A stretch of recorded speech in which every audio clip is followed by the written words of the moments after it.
আপনারা আপনাদের মতো মনীষীর আগমন এই কৈলাস ধামে দেবাদিলে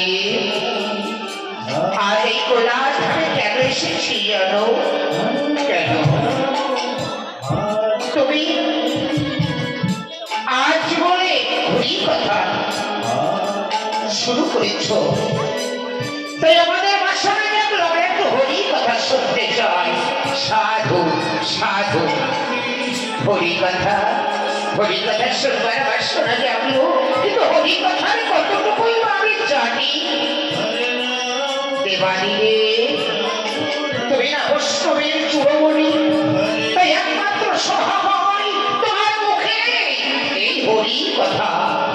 সাধু সাধু বেশ, আপনাদের মতো মনে দেশে যদি এই হরি কথা আমার বলবে থেকে শুনবার বাসনা হয়, আপনারা বসুন, আমি আপনাদের হরি কথা শোনাবো।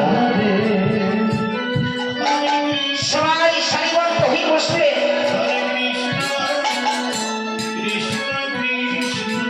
দেবাদিনী মহাদেব বলে, পার্বতী আমি যেন কোথা থেকে দেখে দিলাম। কেন ঠাকুর,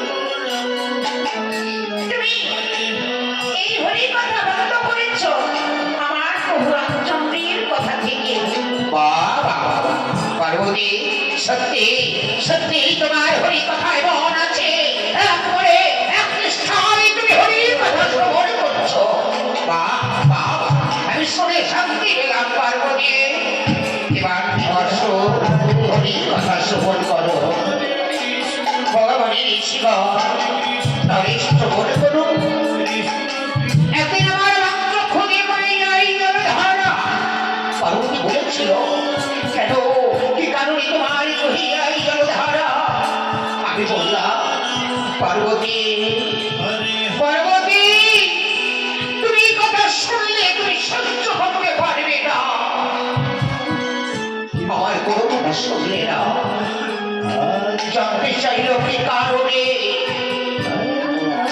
তাই আমি বললাম, পার্বতী আমার প্রভু রামচন্দ্র সীতাহারা হয়ে পাগল মানের ন্যায় ওই পঞ্চবটি বনে ঘুরে বেড়াচ্ছে।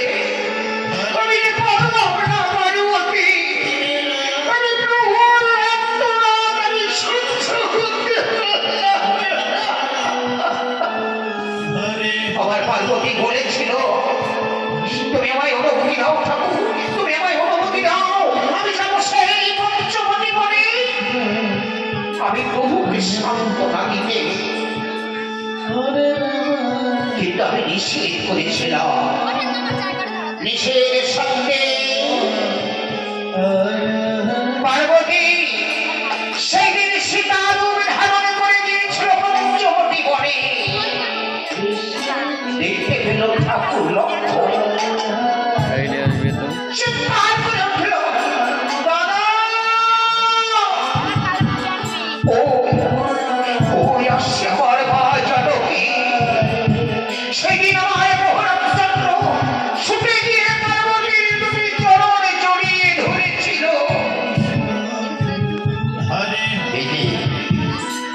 আশ্চর্য,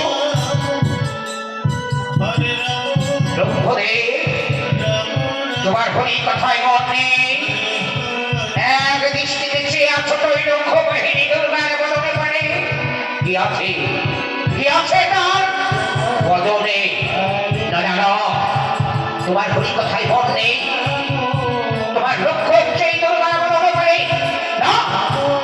এই হরি মা শুনেছে, যে হরি কথায় মন দেয় না, যে হরি কথা শ্রবণ করে না, আমি তাকে ক্ষমা করি না। এবার আমি তোমায় কিছুতে ক্ষমা করবো না। ব্রহ্মদেব এবার সহ্য করো এই মুষ্টাঘাত।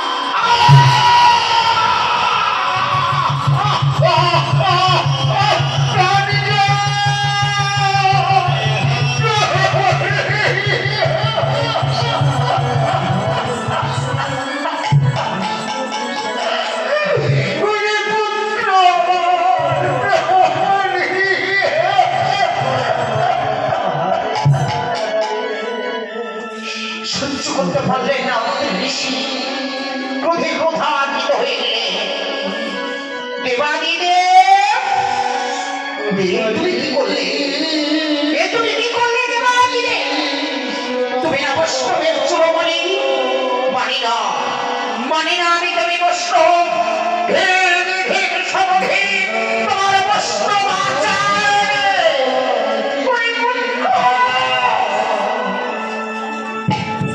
তুই কাকে কি বলছিস জানিস না? সহ্য করতে পারলেন না স্বামী নিন্দা।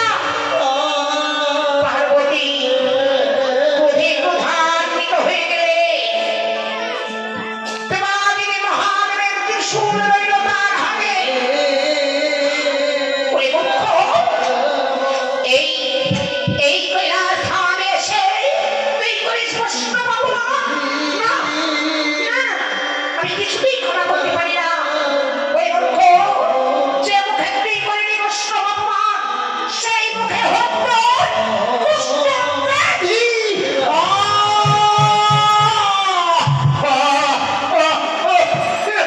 কি করলে? কি করলে মা? কি করলে?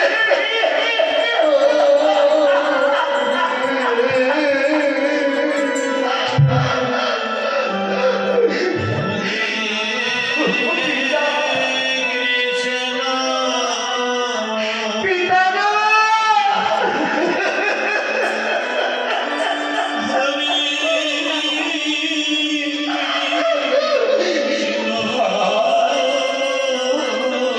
আজ এই হরির কথা শ্রবণ করতে এসে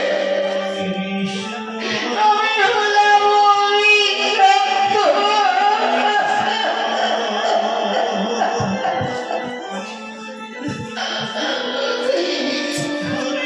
কৃষ্ণ হরি দেবাদিদেব, তুমি কি করলে? তুমি কি করলে দেবাদিদেব?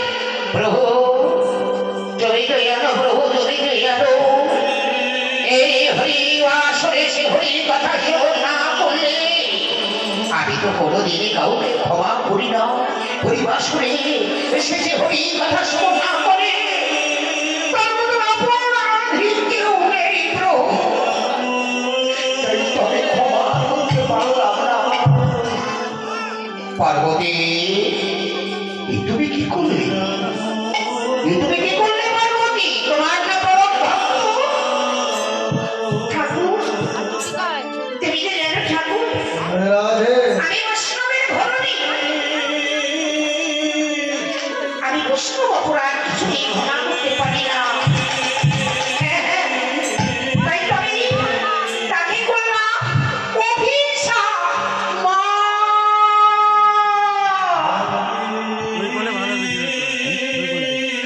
মাগো, তুমি না জগৎ জননী মা। ক্ষমা করো মা, তোমার অভিশাপ তুমি ফিরিয়ে দিও।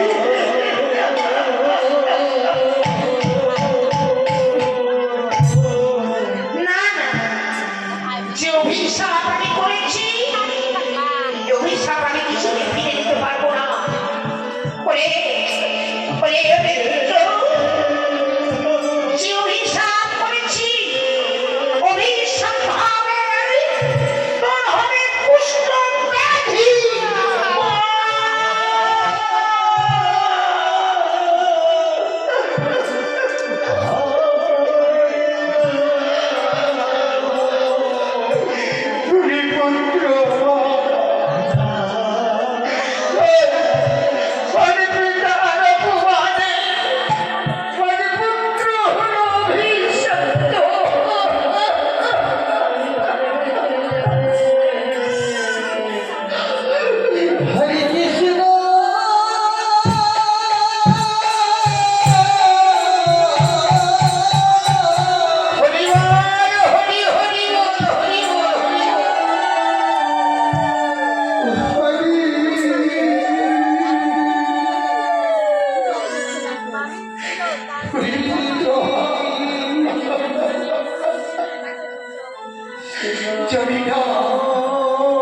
জানি না কোন অপরাধীর অপরাধী আমি।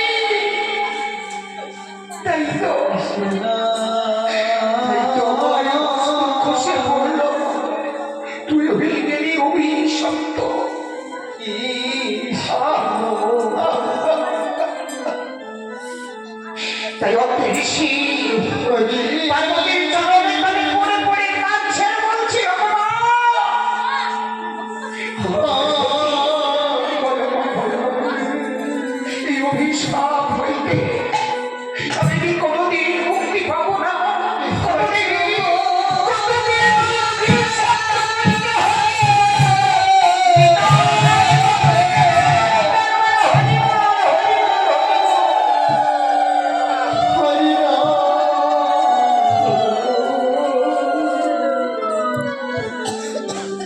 মুক্তি মুক্তি পাবে সেই দিন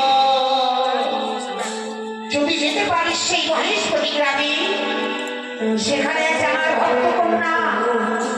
যদি ছবি নিয়ে করতে পারিস প্রতিপালিত, করতে পারিস সংসার, সতীর কৃপা তুই পাবি এই অভিশাপ হইতে মুক্ত।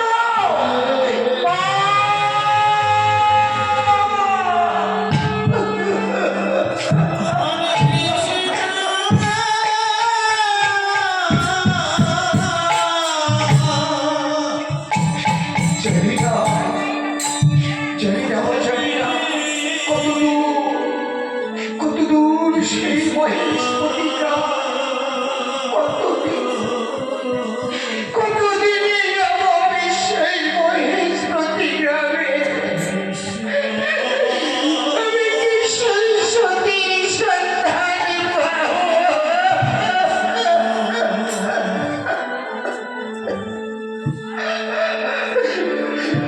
প্রভু পিতা, পিতা গো, যাবার সময় শিশুরা আমায় করতে দাও পিতা। আর হয়তো তোমার সঙ্গে আমার দেখা হবে না।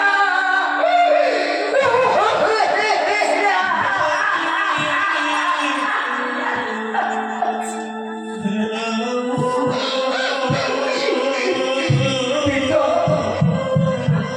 ওগো পিতা, তুমি একবার আমায় আশীর্বাদ করো পিতা। আমি যেতে যেতে পারি ওই মহেশপতি গ্রামে, যদি সতীর সন্ধান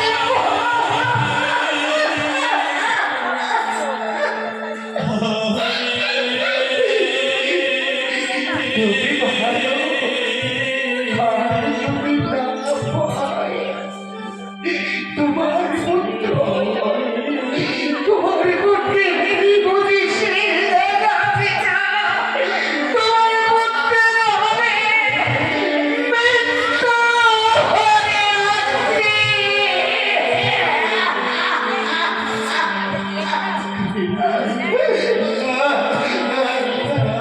বিদায়, বিদায় নমস্কার সভা।